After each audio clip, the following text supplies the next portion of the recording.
ರೈತ ಇರದ ನಾಡೇ ಇಲ್ಲ, ರೈತ ಬೆಳೆದ ಬೆಳೆ ತಿನ್ನದವರೇ ಇಲ್ಲ.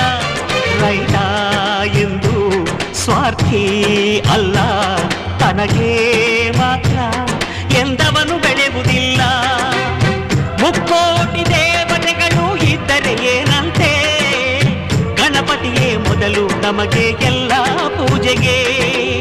ದುಡಿಯೋ ಕೋಟಿ ಯಂತ್ರಗಳಿದ್ದರು ಏನಂತೆ, ರೈತನೇ ಮೊದಲ ಮಾನವ ಯಂತ್ರ ಭೂಮಿಗೆ. ಈ ರೈತ ನಕ್ಕರೆ ನಗುವುದು ಭಾರತ, ಈ ಭಾರತ ದಿವಸ ಲೋಕದ ಸ್ನೇಹಿತ. ಅನ್ನ ನೀಡೋರೆ ನನ್ನೋರು,